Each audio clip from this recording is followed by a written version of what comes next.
జై శ్రీమన్నారాయణ. అందరికీ నమస్కారం. ఈరోజు మన వీడియోలో విష్ణు సహస్రనామంలోని 33వ శ్లోకం యొక్క పూర్తి భావం తెలుసుకుందాం. యుగాదికృద్యుగావర్తో నైకమాయో మహాశనః అదృశ్యో వ్యక్తరూపశ్చ సహస్రజిదనంతజిత్. యుగాదికృత్, యుగ ఆది కృత్ అంటే కాల పురుషుడైనటువంటి పరమేశ్వరుడే మరి ఈ సృష్టి స్థితి తరువాత లయం కార్యమును నిర్వర్తించి తిరిగి మరలా యుగ చక్రమును ప్రారంభిస్తాడట. మరి మనం ఇంతకు ముందు నామాల్లో చెప్పుకున్నట్టు స్వామికి జనన మరణాలనేవి లేవు.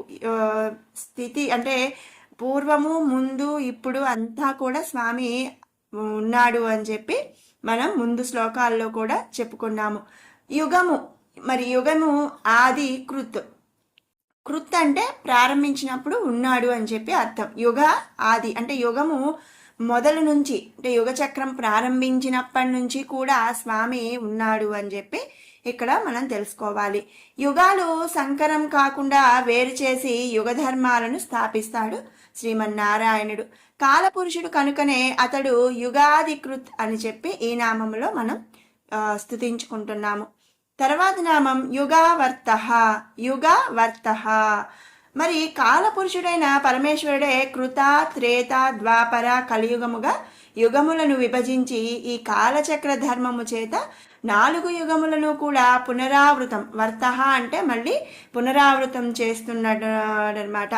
కాబట్టి అలా పునరావృతం అగునట్లు చేయుచున్నాడు. కాబట్టి శ్రీమన్నారాయణుడిని మనం ఇక్కడ యుగావర్త అనే నామంతో స్తుతించుకుంటున్నాము. మరి మనందరికీ తెలుసు, మరి ప్రతి యుగంలో కూడా 4 యుగాలు ఉన్నాయన్నమాట ప్రతి కాలచక్రానికి. అవి ఏంటంటే కృతయుగం, త్రేతాయుగం, ద్వాపర యుగం, కలియుగం. మరి కృతయుగం చూస్తే ధర్మం 4 పాదాల మీద నడుస్తుందని, త్రేత అంటే 3 అంటే 3, మనకి పేరులోనే తెలుస్తుంది ధర్మం 3 పాదాల మీద నడుస్తుంది అంటారు. అలాగే ఇక ద్వాపర యుగం అంటే ద్వి అంటే 2, కాబట్టి 2 చక్రాల మీద ధర్మం నడుస్తుందని. ఇక కలియుగంలో అయితే మరి ధర్మం ఉండంగా అంటే పోతూ పోతూ ఉండంగా ధర్మం అనేది నశించిపోయి ఈ యుగం అనేది మరి నశించిపోతుంది, అప్పుడు లయమైపోతుంది. ఆ తర్వాత మళ్ళీ తిరిగి కొత్తగా మళ్ళీ పునరుద్ధరణ చేస్తాడు అని చెప్పి మనందరికీ కూడా తెలిసిన విషయమే. అయితే ఇక్కడ మరి స్వామి ప్రతి ఈ 4 యుగాలను కూడా పునరావృతమగునట్లు చేయుచున్నాడు. కాబట్టి స్వామిని యుగావర్త అనే నామంతో స్తుతించుకుంటున్నాం. తర్వాత నామం నైకమాయ. ప్రతి యుగమునందు కూడా మాయా ఆవరణ కల్పించి దాని చేత అనేక రకములైన కార్యములు చేయువాడు శ్రీమన్నారాయణుడు. పరమాత్ముడు మాయకు అతీతుడు కనుక మాయా ఆవరణ అందు కూడా మరి కర్మబద్ధ అవతారము దాల్చి కర్మకు అతీతముగా అనేక రకములైన అద్భుతములను చేస్తున్నాడు. మరి మనం ఇక్కడ గమనించినట్లయితే మనందరం ఈ సృష్టి అనేది స్వామికి ఒక ఆట వస్తువుల్లాగనమాట. ఆయనే మరి మాయా ఆవరణం కల్పిస్తాడు. మరి ఆయనే అన్ని రకాలుగా మన చేత పనులు అనేది చేపిస్తూ ఉంటాడు. తర్వాత నామం మహాశన. మహానాశన అంటే మహాప్రళయమందు సమస్త జీవరాశిని కూడా భుజించట చేత అతడే మహాశన అని చెప్పి ఇక్కడ చెప్పబడుతున్నాడు. తర్వాత నామం అదృశ్య. పరమాత్ముడు ఊహింప సఖ్యం కానివాడు. అతడి లీలా వినోదము అద్భుతమైనది. అతడు కంటికి కనిపించడు, నిరాకారుడైనటువంటి వాడు. మరి నిరాకారుడైనటువంటి వాడు పరమాత్ముడు కనుక పరమాత్మను ఇంద్రియములు చేరవు. ఇంద్రియములకు శక్తిని ప్రసాదిస్తున్న చైతన్యమే పరమాత్మ కనుక ఇంద్రియముల ద్వారా పరమాత్మ తెలియబడడు. మరి ముందు నామాల్లో కూడా మనం చెప్పుకున్నాం, ఈ సర్వం అంటే సృష్టి మొత్తం కూడా సర్వాంతర్యామి, అంతర్యామిగా ఉన్నవాడు పరమాత్ముడు. ఆయన కంటికి కనిపించడు. మరి అలాగే జనన మరణాలనేవి లేవు. ఒక ఆకారం అనేది ఏది కూడా స్వామికి లేదు అని మనం ముందు నామాల్లో కూడా చాలాసార్లు చెప్పుకున్నాం. కాబట్టి పరమాత్ముడు ఊహింప సఖ్యం కానివాడు. అంటే మరి లావుగా ఉంటాడా, సన్నగా ఉంటాడా, లేకపోతే పొడవుగా ఉంటాడా, నల్లగా ఉంటాడా, ఎలా ఉంటాడు అనేది మనం ఊహింపడం అనేది సఖ్యం కానివాడు.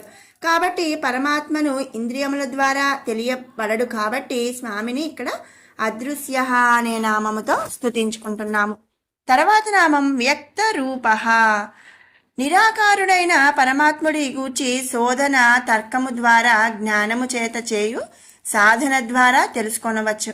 పరమాత్ముడు జగత్తు రూపమై ఉన్నాడు అంటే మరి ఈ సమస్త జగత్తు కూడా స్వామే ఉన్నాడు, స్వామి ఆవరించి ఉన్నాడు అని మనం చెప్పుకుంటాం కదా. కాబట్టి జగత్తే రూపమై ఉన్నాడు స్వామి. ఎవరు ఏ రూపమును పరమాత్మగా తలచి సేవిస్తారో వారికి ఆ రూపముతోనే సాక్షాత్కరించి అనుగ్రహిస్తాడు శ్రీమన్నారాయణుడు. నీ మనసునందు పరమాత్మ రూపముగా దేనినైతే భావిస్తావో నీ అందు పరమాత్ముడు ఆ రూపముతోనే ఉంటాడు.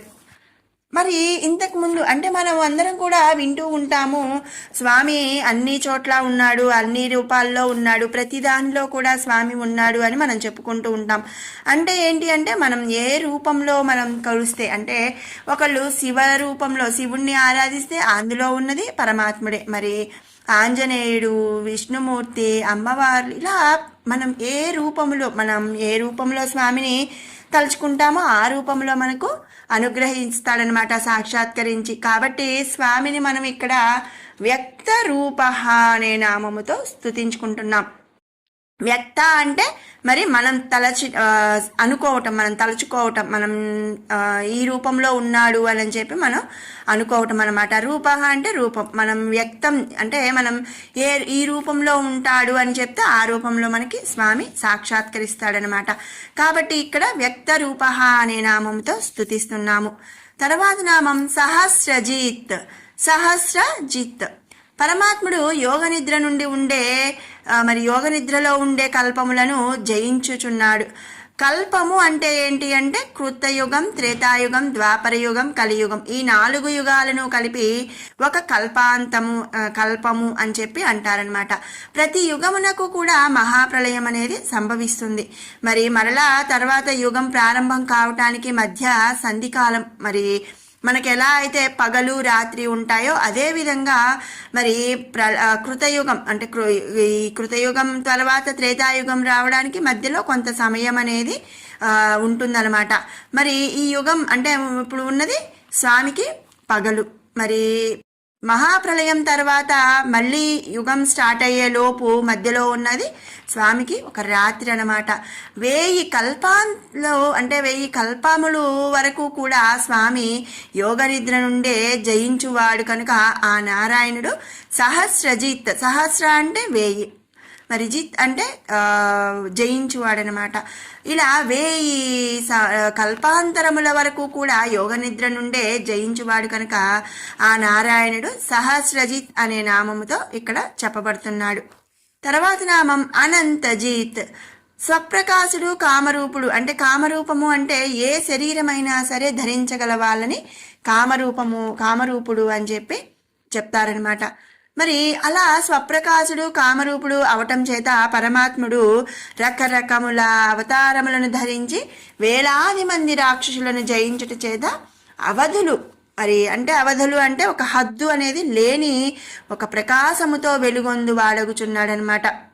అంటే ఏంటి అంటే మరి ఈ దశావతారాలు మనం చెప్పుకున్నాం. ఈ దశావతారాల్లో కూడా కొన్ని వేల మంది రాక్షసులను స్వామి జయించాడు. కాబట్టి ఆయన జయానికి అవధులనేవే లేవు, హద్దులనేవే లేవన్నమాట. కాబట్టి అలాంటి ప్రకాశముతో వెలుగొందువాడు కాబట్టి మనం స్వామిని ఇక్కడ అనంతజిత్ అనే నామముతో స్తుతించుకుంటున్నాం. అనంత జిత్ అంటే జయించినవాడు, అనంత అంటే మరి వేలాది మంది, అనంతం అన్నమాట. ఇక్కడ హద్దు అనేది లేదు, ఇంత అంత అని చెప్పడానికి లేదు, అనంతం. కాబట్టి అనంతజిత్ అనే నామంతో స్వామిని స్తుతించుకుంటున్నాము. ఇది 33వ శ్లోకంలోని నామాలు, వాటి యొక్క పూర్తి భావం. ఇప్పుడు 31 నుంచి 40వ శ్లోకం వరకు కూడా ఒక్కసారి పారాయణ చేసుకుందాం. అమృతాంశోద్భవో భానుః శశబిందుః సురేశ్వరః ఔషధం జగతః సేతుః సత్యధర్మపరాక్రమः భూతభవ్యభవన్నాథः పవనః పావనో నలః కామః కామకృత్తాन्तः కామః కామప్రదః ప్రభుః युगादिकृद्युगावतो नैकमायो महासेनः अदृश्यो व्यक्तरूपश्च सहस्रजिदनन्तजित् इष्टो विशिष्टः शिष्टेष्टः शिखण्डी नहुषो वृषः क्रोधः क्रोधकृत्कर्ता विश्वबाहुर्महीधरः अच्युतः प्रथितः प्राणः प्राणदो वासवानुजः अपां निधिरधिष्ठान अप्रमत्तः प्रतिष्ठतः